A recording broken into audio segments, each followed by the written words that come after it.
Stock மார்க்கெட்ல எப்படி ஜெயிக்கிறது? ஸ்டாக் மார்க்கெட்ல எதுவும் சீக்ரெட் இருக்குதா?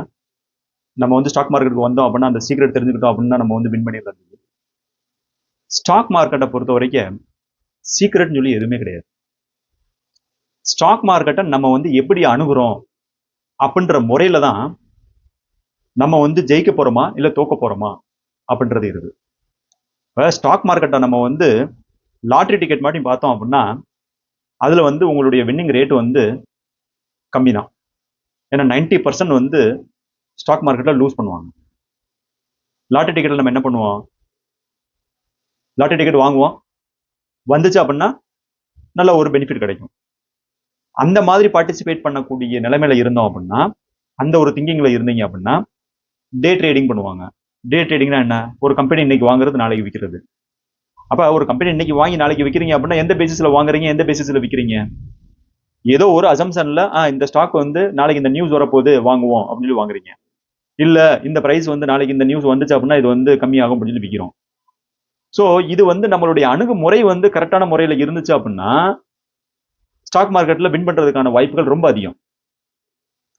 இன்னொரு பெரிய விஷயம் என்ன அப்படின்னா ஸ்டாக் மார்க்கெட்ல நம்ம எப்படி பார்ட்டிசிபேட் பண்றோம்? இப்ப நம்ம வந்து ஸ்டாக் மார்க்கெட்ல வந்து வந்துட்டோம்.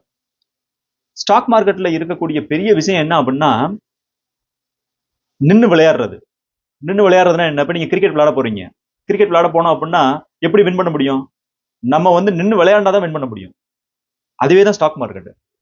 ஸ்டாக் மார்க்கெட்ல நீங்க வந்து நின்னுட்டீங்க அப்படின்னா வின்னிங் சான்ஸ் அதிகம். ஏன்னா ஸ்டாக் மார்க்கெட் வந்து உங்களுக்கு வந்து வாலட்டிலிட்டி மேல போகும், கீழே வரும். இப்ப கோவிட் டைம்லலாம் இப்ப நீங்க ஒரு 1 crore இன்வெஸ்ட்மெண்ட் பண்ணிருந்தீங்கன்னு வச்சுக்கோங்க. கோவிட் டயத்துல 35% 40% கீழே வந்துச்சு. அப்ப உங்க 1 crore போர்ட்போலியோ உங்க கண்ணு முன்னாடியே வந்து 40 லட்சம் காணாம போயிடும். 60 lakhs தான் நிக்கும். இது வந்து ஏற்றம் இறக்கம் கொடுக்கக்கூடிய பிளேஸ். இதுல மெயின் விஷயம் என்ன அப்படின்னா நீங்க எப்படி வந்து நின்று விளையாடுறீங்க அப்படின்றதான் மெயின் விஷயம். ஸ்டாக் செலக்ஷன் பண்றது ஒரு மெயின் மேட்டரே கிடையாது. ஏன்னா ஸ்டாக் செலக்ஷன் வந்து எப்படினாலும் வந்து ஏதோ வந்து கம்பெனியை பார்த்து இப்போ இன்ஃபோசிஸ் இருக்குது, நல்ல ஸ்டாக் தான், அதுல என்ன செலக்ட் பண்ண வேண்டி இருக்குது, போய் இன்வெஸ்ட்மெண்ட் பண்ணிக்கலாம். என்ன மெயின் ப்ராப்ளம் அப்படின்னா நீங்க ஸ்டாக் மார்க்கெட்ல சர்வை பண்ணணும். அதுதான் வந்து மெயின் பார்ட். நம்ம வந்து வின் பண்ணணும் அப்படின்னா சர்வை ஆகணும். இப்ப ஸ்டாக் மார்க்கெட்ல இது எப்படி நீங்க வந்து சர்வே பண்ண முடியும் அப்படின்னு சொல்லி கேளுங்க. இப்ப நீங்க வந்து ஃபர்ஸ்ட் ஸ்டாக் மார்க்கெட்ல நீங்க யாருன்னு சொல்லி ஐடென்டிஃபை பண்ணணும். உங்களுடைய ரிஸ்க் லெவல் என்ன அப்படின்னு சொல்லி நீங்க ஐடென்டிஃபை பண்ணணும். இன்னொன்னு உங்களுடைய டெம்பர்மெண்ட் லெவல் எப்படின்னு சொல்லி ஐடென்டிஃபை பண்ணணும். ஏன்னா ஒவ்வொரு பர்சனுக்கும் டெம்பர்மெண்ட் மாறும். ஒரு சிலவங்க வந்து உடனே வந்து பேனிக் ஆவாங்க, ஒரு சிலர் வந்து கொஞ்சம் அமைதியா இருப்பாங்க, சுச்சுவேஷனை ப்ராப்பரா ஹேண்டில் பண்ணுவாங்க. நீங்க யாருன்னு சொல்லி உங்களுக்கு தெரியணும். ஸ்டாக் மார்க்கெட்ல 40% கீழே வந்துச்சு அப்படின்னா நீங்க பேனிக் ஆகக்கூடிய ஆளா? ஒரு சிலருக்கு ஹார்ட் அட்டாக் ஆகும். ஏன்னா 40% 1 crore நீங்க இன்வெஸ்ட் பண்ணிருக்கீங்க, 40% போயிருச்சு அப்படின்னா 40 லட்சம் போயிருச்சு. இது வந்து பேனிக் ஆனீங்க அப்படின்னா நீங்க வந்து இது வந்து உங்களுக்கு உண்டான பிளேஸ் கிடையாது. அப்படி இல்லை அப்படின்னா வந்து கத்துக்கிறணும். ஸ்டாக் மார்க்கெட்டு இது மாதிரி தான் வந்து மேல போகும் கீழே வரும் அப்படின்ற முறைகள் வந்து உங்களுக்கு தெரியும். இது வந்து நீங்க வந்து பிராக்டிக்கலா ஹேண்டில் பண்ண தெரியணும். ஏன்னா நம்ம வந்து ஒரு சிலர் வந்து இன்வெஸ்ட்மெண்ட் பண்ணிடுவோம், ஆனா கீழே போகும்போது நமக்கு வந்து அதனுடைய பெயின் வந்து தெரியும். ஸோ ஸ்டாக் மார்க்கெட்ல நீங்க யாருன்னு சொல்லி ஐடென்டிஃபை பண்ணுங்க ஃபர்ஸ்ட். அப்ப ஐடென்டிஃபை பண்றதுக்கு உண்டான முறை என்ன அப்படின்னா 40% 50% கீழே போனாலும் நீங்க வந்து பயப்படக்கூடாது, பேனிக் ஆகக்கூடாது. அங்க 40% நீங்க வந்து செல் பண்ணிட்டு வந்துட்டீங்கன்னு வச்சுக்கோங்களேன், நீங்க தான் வந்து லூசர். வின்னிங் சான்ஸ் வந்து கிடையவே கிடையாது. மார்க்கெட் எப்பயுமே வந்து ஒரே ஏற்றத்துல இருக்காது. ஏற்றத்துலயும் இருக்கும், இறக்கத்துலயும் இருக்கும். அப்ப மார்க்கெட்ல நீங்க வந்து யாருன்னு சொல்லி ஐடென்டிஃபை பண்ணுங்க. ஒரு சிலர் வந்து ஸ்டாக் மார்க்கெட்ல இப்ப அவங்ககிட்ட வந்து ஒரு 1 crore டோட்டலா இருக்குது. 1 crore வந்து ஸ்டாக் மார்க்கெட்ல போடக்கூடிய மக்கள் இருக்காங்க. அவங்களுடைய ரிஸ்க் வந்து தெரிஞ்சு அவங்க போடுறாங்க அப்படின்னா ஓகே. இல்ல நான் ஸ்டாக் மார்க்கெட்ல போட்டேன் எனக்கு வந்துரும் அப்படின்னு சொல்லி ஒரு அசம்ஷன்ல போடக்கூடாது. நீங்க ஃபண்ட் மேனேஜர்லாம் பாருங்க, மியூச்சுவல் ஃபண்ட் மேனேஜர்ஸ் அவங்களுடைய most of the portfolio 90% 100% stock மார்க்கெட்ல தான் இருக்கும். ஏன் இருக்குது? அவங்களுக்கு தெரியும் மார்க்கெட் வந்து வாலட்டிலிட்டி மேல போகும் கீழே வரும் அப்படின்ற விஷயம் வந்து அவங்களுக்கு தெரியும். இப்ப இதுவே வந்து ரீட்டைல் வந்து நம்மள மாதிரி காமன் பர்சன் வந்து 100% போட முடியுமா அப்படின்னா, இப்ப நம்மகிட்ட ஒரு 1 crore இருக்கு, 1 crore கொண்டு போய் வந்து மார்க்கெட்ல போட முடியுமான்னு சொல்லி கேட்டீங்க அப்படின்னா நம்ம வந்து கொஞ்சம் திங்க் பண்ணுவோம். அப்ப ஸ்டாக் மார்க்கெட்ல உங்களுடைய ரிஸ்க் டேக்கிங் எபிலிட்டி ஐடென்டிஃபை பண்றது ரொம்ப வந்து இம்பார்ட்டன்டான விஷயம். அதுதான் வந்து உங்களுடைய வின்னிங்கை வந்து ப்ராபபிலிட்டி வந்து டிசைட் பண்ணும். இப்போ ஒரு 1 crore இருக்கு அப்படின்னா, இப்போ நீங்க வந்து ஸ்டாக் மார்க்கெட்ல ஒரு 20 லட்சம் கம்மியாச்சுனாலும் பரவாயில்ல, ஒரு 10 லட்சம் கம்மியாச்சுனாலும் பரவாயில்ல, நான் பயப்பட மாட்டேன், நான் வந்து ஸ்டே பண்ணி இருப்பேன் அப்படின்னு நினைச்சீங்க அப்படின்னா, நீங்க வந்து 1 crore வந்து இன்வெஸ்ட்மெண்ட் பண்ணக்கூடாது. அப்ப நீங்க இன்வெஸ்ட்மெண்ட் பண்ணக்கூடியது ஒரு 40 lakhs இல்ல வந்து ஒரு 50 lakhs அவ்வளவுதான் நீங்க இன்வெஸ்ட்மெண்ட் பண்ணணும். அப்ப என்ன பண்ண அதுல என்ன நடக்கும் அப்படின்னா 10%, 20%, 30%, 40% குறைஞ்சாலும் உங்களுடைய போர்ட்போலியோ ஓவராலா நீங்க பாத்தீங்க அப்படின்னா 70-75 lakhs உங்க கையில நிற்கும். அப்ப உங்களுக்கு வந்து அந்த ஒரு பேனிக் வராது. ரைட், ஓகே, வெயிட் பண்ணுவோம், வெயிட் பண்ணதுக்கு அப்புறம் வந்து இது வந்து மேல வரும்போது வந்து அதுக்கப்புறம் வந்து வித்துக்கலாம்.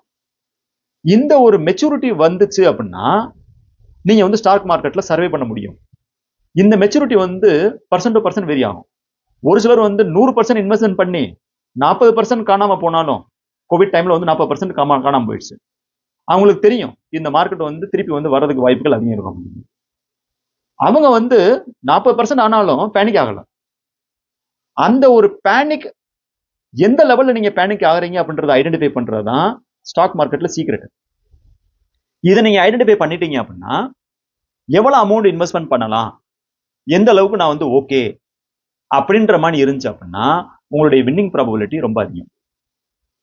செகண்ட் என்ன அப்படின்னா ஸ்டாக் மார்க்கெட்ல பேலன்ஸ் ஷீட் படிக்கிறது, பிஎன்எல் ஸ்டேட்மெண்ட் பார்க்கறது, கேஷ் ஃப்ளோ ஸ்டேட்மெண்ட் பார்க்கறது, அவங்களுடைய மற்ற பிசினஸ் என்ன பண்றதுன்னு சொல்லி பார்க்கறது, இது எல்லாமே வெரி இம்பார்ட்டன்ட் சொல்லி நினைச்சீங்க அப்படின்னா கிடையாது. மார்க்கெட்ல வந்து சைக்காலஜி தான் ரொம்ப இம்பார்ட்டன்டான விஷயம். இப்ப வெறும் பேலன்ஸ் ஷீட் மட்டும் பார்க்கணும், நல்லா பார்க்க தெரிஞ்சு அப்படின்னா எல்லா எம்பிஏ படிச்சவங்களும் வந்து நல்ல ஒரு ப்ராஃபிட்ல இருக்கலாம். எல்லா சிஏ படிச்சவங்க, எல்லாம் எம்காம் படிச்சவங்களும் ரொம்ப ஒரு பெரிய ப்ராஃபிட்ல இருக்கலாம். அவங்களுக்கு தெரியாம இருக்காதுல்ல இந்த கம்பெனில நான் இன்வெஸ்ட்மெண்ட் பண்ணி எனக்கு வந்து வித்தின் டைம் பீரியட்ல வந்து இவ்வளவு அமௌண்ட் வரும்னு சொல்லி. ஸோ இது வந்து பண்றதுக்கு வாய்ப்பே கிடையாது. எக்கனாமிக்ஸோட நோபல் பிரைஸ் வின்னர்ஸ் அவங்க வந்து ஸ்டாக் மார்க்கெட்ல வந்து மணியை லூஸ் பண்ணிட்டு போயிருக்காங்க. அப்ப நல்ல ஒரு எக்கனாமிக் தெரிஞ்சக்கூடிய ஆள் கூட ஸ்டாக் மார்க்கெட்ல வின் பண்ணணும் அப்படின்னா வெறும் பேலன்ஸ் ஷீட் படிக்க மட்டும் தெரிஞ்சு அப்படின்னா வின் பண்ண முடியாது. அங்க என்ன பிளே ஆகும் அப்படின்னா நம்மளுடைய மைண்ட் செட், நம்மளுடைய சைக்காலஜி, நம்ம வந்து மார்க்கெட்டை எப்படி வந்து அணுகுறோம், இந்த விஷயம் தான் வந்து உங்களை வந்து ஸ்டாக் மார்க்கெட்ல நிக்க வைக்கும். இது தெரிஞ்சிச்சு அப்படின்னா நீங்க வந்து ஸ்டாக் மார்க்கெட்ல நின்றுலாம். இதுக்கு அடுத்த ஸ்டேஜ் எப்படி இருக்கும் அப்படின்னா நீங்க வந்து ஸ்டாக்ல வந்து டைரக்டா இன்வெஸ்ட் பண்ணக்கூடிய அளவுக்கு வந்து ஐடியா இருக்குதா. இப்ப நீங்க வந்து ஸ்டாக் மார்க்கெட்டுக்கு இப்ப ஃப்ரெஷ்ஷா வர்றீங்க, வந்த உடனே போய் ஸ்டாக் வாங்கினீங்க அப்படின்னா ஸ்டாக் மார்க்கெட் வந்து ஒரு கடல், உங்களுக்கு நிறைய ஆப்ஷன் இருக்குது. டைரக்ட் ஸ்டாக் இன்வெஸ்ட்மெண்ட் இருக்குது, மியூச்சுவல் ஃபண்ட் இருக்குது. மியூச்சுவல் ஃபண்ட்லயே வந்து நிறைய ப்ராப்ளம் இருக்குது. ஸ்மால் கேப் இருக்கு, லார்ஜ் கேப் இருக்குது, மிட் கேப் இருக்குது, ஃபிளெக்சி ஃபண்ட் இருக்குது. அதுலயும் ரொம்ப ஐடென்டிஃபை பண்றது கஷ்டம். ஏன்னா இப்ப இருக்க ஸ்டேட்ல வந்து மியூச்சுவல் ஃபண்ட்ல வந்து மோர் தென் 1000 மியூச்சுவல் ஃபண்ட் இருக்குது. நீங்க எந்த மியூச்சுவல் ஃபண்ட் வாங்குவீங்க, அதுவும் வந்து பிரச்சனை. F1 இருக்குது, ஃபியூச்சர் அண்ட் ஆப்ஷன் சொல்லி சொல்லுவாங்க. ஃபியூச்சர்ல இன்வெஸ்ட்மெண்ட் பண்ணலாம், ஆப்ஷன்ல இன்வெஸ்ட்மெண்ட் பண்ணலாம். அது எப்படி அப்படின்னா லிவரேஜா நீங்க எடுத்து பண்ணக்கூடிய விஷயங்கள். அப்ப நீங்க ஸ்டாக் மார்க்கெட்டுக்கு உள்ள வர்றதுக்கு முன்னாடி உங்களுக்கு ஒரு விஷயம் தெரியணும். ஸ்டாக் மார்க்கெட்னா என்னன்னு சொல்லி ஒரு விஷயம் தெரிஞ்சிருக்கணும். அப்ப இப்ப நம்ம வந்து இப்போ ஒரு இன்ஜினியர் ஆறாரு, இன்ஜினியர் ஆகணும் அப்படின்னா ஒரு 4 வருஷம் படிச்சதுக்கு அப்புறம் தான் அவர் வந்து இன்ஜினியர் ஆகுறாரு. டாக்டர் ஆகுறாங்க, டாக்டர் ஆகிறாங்கன்னா ஒரு 5 வருஷம் படிச்சதுக்கு அப்புறம் தான் வந்து அவங்க வந்து டாக்டர் ஆகுறாங்க. அப்ப ஸ்டாக் மார்க்கெட்ல நம்ம என்ன நினைக்கிறோம் அப்படின்னா ஸ்டாக் மார்க்கெட்ல நம்ம வந்தோம் அப்படின்னா நம்ம வந்து ரொம்ப வந்து அறிவாளின்னு சொல்லி எதையாவது போய் பண்ணுவோம், நம்ம இருக்க எல்லா காசையும் வந்து ஸ்டாக் மார்க்கெட் பிடிங்கிட்டு விட்டுரும். அப்ப ஸ்டாக் மார்க்கெட்டுக்குள்ள நீங்க வரணும் அப்படின்னா அட்லீஸ்ட் ஒரு புரிதல் இருக்கணும். ஸ்டாக் மார்க்கெட்னா என்ன, எப்படி ஃபங்க்ஷன் பண்ணுது, எந்த மாதிரி இருக்குது அப்படின்ற ஒரு புரிதல் இருந்துச்சு அப்படின்னா அங்க வந்து உங்களுடைய ஸ்டாக் மார்க்கெட் அண்டர்ஸ்டாண்டிங் இருக்குது. அப்ப நீங்க வந்து நீங்க வந்து அணுகுமுறையும் வந்து கிளியரா இருக்குது. நீங்க முதல்ல வந்து டைரக்டா வந்து ஸ்டாக் இன்வெஸ்ட்மெண்ட் பண்ண மாட்டீங்க, ஒரு மியூச்சுவல் ஃபண்ட் எடுப்பீங்க, அந்த மியூச்சுவல் ஃபண்ட் இன்வெஸ்ட்மெண்ட் பார்ப்பீங்க. உங்களுக்கு வந்து ஒரு டிஃபரன்ஷியேட் பண்ணக்கூடிய அண்டர்ஸ்டாண்டிங் வரும். என்ன லார்ஜ் கேப்னா என்ன, ஸ்மால் கேப்னா என்ன, மிட் கேப்னா என்ன, ஃபிளெக்சி கேப்னா என்ன, ஒரு அண்டர்ஸ்டாண்டிங் பண்ண உங்களுக்கு வந்து ஐடியா வந்துடும். அதுக்கப்புறம் ஸ்லோவா வந்து நீங்க வந்து இண்டிவிஜுவலா ஸ்டாக்ல இன்வெஸ்ட்மெண்ட் பண்ணுங்க. அப்ப இன்வெஸ்ட்மெண்ட் பண்ணும்போது என்ன ஆகும் அப்படின்னா உங்களுக்கு வந்து ஒரு ஐடியாவும் நீங்க வந்து கெயின் பண்றீங்க. அந்த கெயின் பண்ண ஐடியா வச்சு நீங்க வந்து ஒரு பர்டிகுலர் ஸ்மால் அமௌண்ட் எடுத்து நீங்களா இன்வெஸ்ட்மெண்ட் பண்ணி பாக்குறீங்க. அப்ப அந்த ஸ்டாக் மார்க்கெட்டோடைய இன்னும் கொஞ்சம் அண்டர்ஸ்டாண்டிங் வந்து உங்களுக்கு அதிகமாகும். அப்ப என்ன ஆகும் அப்படின்னா ஸ்டாக் மார்க்கெட்ல நீங்க வந்து ஒரு 2 இயர்ஸ் நீங்க ஸ்டே பண்ணிட்டீங்க அப்படின்னா நீங்க வந்து உங்களுடைய வின்னிங்க வந்து யாருமே தடுக்க முடியாது. மெயினா பிரச்சனை என்ன நடக்கும் அப்படின்னா ஸ்டாக் மார்க்கெட்டுக்கு உள்ள வரும்போது எல்லா மணியும் நம்ம எடுத்துட்டு வருவோம், அது வந்து ஆசை காமிக்கும், மேல போகும் கீழே போகும். அப்ப என்ன பண்ணுவோம் அப்படின்னா வித்தின் 3 months 6 monthல ஸ்டாக் மார்க்கெட் வந்து உங்கள்கிட்ட இருக்க எல்லா மணியும் வந்து புடிட்டு வெளியே விட்டுரும். இப்ப நம்ம வந்து ஒழுங்கா இன்வெஸ்ட்மெண்ட் பண்ணல அப்படின்னா ஒரு 1 இயருக்கு மேல நம்ம ஸ்டாக் மார்க்கெட்ல நின்றுட்டோம் அப்படின்னா நீங்க வந்து ஐடென்டிஃபை பண்ணிக்கங்க, நீங்க வந்து ஸ்டாக் மார்க்கெட்டோடைய வின்னிங்கோடைய பாதையில போறீங்க அப்படின்ற மாதிரி.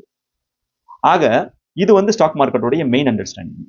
இதுக்கப்புறம் வந்து இப்ப நம்ம வந்து இன்வெஸ்ட்மெண்ட் பண்ணுவோம். இப்ப நம்ம என்ன இன்வெஸ்ட்மெண்ட் பண்ணுவோம்? இப்ப ஒரு சிலர் இன்வெஸ்ட்மெண்ட் பண்ணும்போது என்ன பண்ணுவாங்க அப்படின்னா அவங்களோட போர்ட்போலியோ வந்து 1 crore இருக்குது அவங்களுடைய கேஷ் பொசிஷன். இந்த 1 crore அவங்க இன்வெஸ்ட்மெண்ட் பண்றது 1 lakh. அந்த 1 lakhல வந்து மார்க்கெட்ல வந்து நல்ல ஒரு அருமையான 100% ரிட்டர்ன் வந்துருச்சுன்னு வச்சுக்கோங்க. அவங்களுக்கு வந்து சாட்டிஸ்ஃபை ஆகுறாங்க, அவங்களே சாட்டிஸ்ஃபை பண்ணிக்கிறாங்க. 1 crore நான் ஸ்டாக் மார்க்கெட்ல போட்டிருக்கேன், எனக்கு வந்து 100% ரிட்டர்ன், என்னுடைய ப்ராஃபிட் வந்து 2 lakh. இப்ப நீங்க அதை செக் பண்ணி பாருங்க, அவருடைய போர்ட்போலியோ ஓவராலா வந்து 1 crore.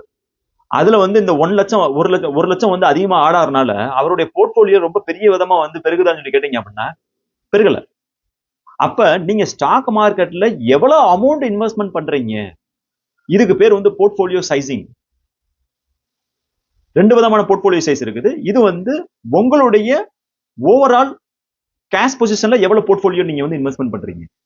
இப்போ 1%, 1 லேக்ன்றது 1 crore வந்து 1 லேக்ன்றது வந்து 1%. இந்த 1% நீங்க வந்து ஸ்டாக் மார்க்கெட்ல இன்வெஸ்ட்மெண்ட் பண்ணி அதனால வரக்கூடிய பலன்ல உங்களுக்கு ஏதாவது பெனிஃபிட் இருக்குன்னு சொல்லி கேட்டீங்க அப்படின்னா கிடையாது. அப்ப மணி மேக்ஸ் மணி. நீங்க எவ்வளவு அமௌண்ட் இன்வெஸ்ட்மெண்ட் பண்றீங்க, இந்த 1 crore பதிலா 1 lakh பதிலா நீங்க வந்து ஒரு 10 lakhோ 20 lakhோ 30 lakhோ 40 lakhஸோ உங்களுடைய ரிஸ்க் ப்ரொஃபைல் ஐடென்டிஃபை பண்ணி நீங்க ப்ராப்பரா இன்வெஸ்ட்மெண்ட் பண்ணிருந்தீங்க அப்படின்னா, இப்ப 30 lakh இன்வெஸ்ட்மெண்ட் பண்ணிருந்தீங்க அப்படின்னா 100% ஹைக்கு வந்துச்சு அப்படின்னா 60 lakhs. அப்ப 30 lakhs வந்து உங்களுக்கு வந்து லாபம் வந்திருக்கு. 1 lakh எங்க இருக்கு, 30 lakhs எங்க இருக்குது? ஆக போர்ட்போலியோ சைசிங்ன்றது நீங்க வந்து ஸ்டாக் மார்க்கெட்ல இன்வெஸ்ட்மெண்ட் பண்ணி நம்மள சாட்டிஸ்ஃபை பண்றது கிடையாது. எந்த அளவுக்கு வந்து நீங்க வந்து அமௌண்ட் இன்வெஸ்ட்மெண்ட் பண்றீங்க, இது வந்து உங்களுடைய அசெட் அலோகேஷன் வந்து டிசைட் பண்ணும். எவ்வளவு போர்ஷன் நீங்க வந்து மார்க்கெட்ல போடுவீங்க, மார்க்கெட் இறங்கினாலும் நான் மார்க்கெட்ல நிற்பேன். இன்னொரு விதமான போர்ட்போலியோ சைசிங் எப்படி அப்படின்னு சொல்லி கேட்டீங்க அப்படின்னா, எவ்வளவு ஸ்டாக் வச்சிருக்கீங்க, அந்த ஸ்டாக்ல எவ்வளவு இன்வெஸ்ட்மெண்ட் பண்றீங்க. சப்போஸ் இப்ப நம்ம இனிஷியலா மார்க்கெட் வரும்போது நம்மளுடைய போர்ட்போலியோ பாத்தீங்க அப்படின்னா 50 ஸ்டாக் 100 ஸ்டாக் இருக்கும். 100 ஸ்டாக் இருக்குது, 100 ஸ்டாக்ல வந்து ஒரு ஸ்டாக் வந்து 100% வந்துருச்சு.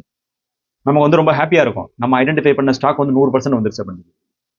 ஆனா இப்ப நீங்க உங்கள்கிட்ட வந்து 1 crore இருக்குது, 1 லட்சம் சொல்லி ஒரு 100 ஸ்டாக்ல இன்வெஸ்ட்மெண்ட் பண்ணிருக்கீங்க. ஒரு ஸ்டாக் வந்து 100% ஏறிடுச்சு. 100% ஏறினால அந்த ஸ்டாக் 1 lakh வந்து அடிஷனா வந்து வேல்யூ பண்ணிருக்கு.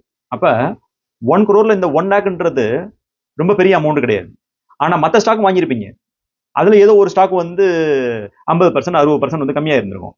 ஆக போர்ட்போலியோ சைசிங்ன்றது எந்த ஸ்டாக்ல எவ்வளவு பர்சன்டேஜ் இன்வெஸ்ட்மெண்ட் பண்றோம் அதுதான் வந்து மேட்டர் ஆகும். இப்ப நீங்க வந்து ஒரு 5% வந்து ஸ்டாக்கோட போர்ட்போலியோ நீங்க எடுத்திருக்கீங்க, ஒரு ஸ்டாக் இல்ல வந்து ஒரு 10% எடுத்திருக்கீங்க அப்படின்னா அதுல வந்து டிசைட் பண்ணுது 10% வந்து 100% ஆயிடுச்சுனாலுமே கூட வந்து டபுள் ஆகுது. அப்ப 10 lakh நீங்க இன்வெஸ்ட்மெண்ட் பண்ணியிருந்தீங்க அப்படின்னா 20 lakh ஆகுது. போர்ட்போலியோ சைசிங் அப்படின்றது ஒரு போர்ட்போலியோ சைசிங்ன்றது ரொம்ப இம்பார்ட்டன்ட். பர்டிகுலர் ஸ்டாக்ல கான்ஃபிடென்டான ஸ்டாக்ல நீங்க எவ்வளவு இன்வெஸ்ட்மெண்ட் பண்ணிருக்கீங்க. இப்ப எந்த மியூச்சுவல் ஃபண்டையும் நீங்க எடுத்து பாருங்க, லார்ஜ் கேப் மியூச்சுவல் ஃபண்டோ இல்ல வந்து மிட் கேப் மியூச்சுவல் ஃபண்டோ, அவங்களுடைய டாப் ஹோல்டிங் அப்படின்னு சொல்லி இருக்கும். டாப் ஹோல்டிங் அப்படின்றது ஒரு 10 ஸ்டாக்கோ இல்ல வந்து அவங்களுடைய 10 ஸ்டாக் நீங்க எடுத்து பாத்தீங்க அப்படின்னா ஓவராலா வந்து 50-60% இல்லைன்னா 70% போர்ட்போலியோ அந்த டாப் 10 ஸ்டாக்ல தான் இருக்கும். மோஸ்ட் ஆஃப் த மியூச்சுவல் ஃபண்ட்ல பாத்தீங்க அப்படின்னா 50 ஸ்டாக் இருக்கும். ஆனா 50 ஸ்டாக்ல 60% 70% எதுல இன்வெஸ்ட்மெண்ட் பண்ணிட்டு இருப்பாங்க அப்படின்னா டாப் 10 ஸ்டாக்ல இன்வெஸ்ட்மெண்ட் பண்ணிருப்பாங்க. அப்ப ஏன் அப்படின்னா அவங்களுடைய கான்ஃபிடென்ட் அங்க வந்து அதிகம். இதுதான் வந்து உங்களுடைய போர்ட்போலியோவை வின்னிங் ரேட்டை வந்து அதிகப்படுத்தும். நிறைய ஸ்டாக் வாங்கி அது வந்து 100% 200% ஏதாவது ஒரு ஸ்டாக் போறதுனால நம்மளுடைய போர்ட்போலியோ லெவல்ல வந்து ரிட்டர்ன் வந்து பெருகிறதுக்கு வாய்ப்பு கம்மி. நம்ம எப்பயுமே வந்து போர்ட்போலியோ லெவல் ரிட்டர்ன் தான் பார்க்கணும், இண்டிவிஜுவல் ஸ்டாக் லெவல் ரிட்டர்ன் பார்க்கக்கூடாது. ஆக இதுதான் வந்து இந்த பேசிக் அண்டர்ஸ்டாண்டிங் நமக்கு இருந்தாலே ஸ்டாக் மார்க்கெட்ல நம்மளுடைய வின்னிங் ரேட்டை வந்து அதிகப்படுத்திடும், சர்வேல வந்து அதிகப்படுத்திடும். தேங்க்யூ ஃபார் வாட்சிங்.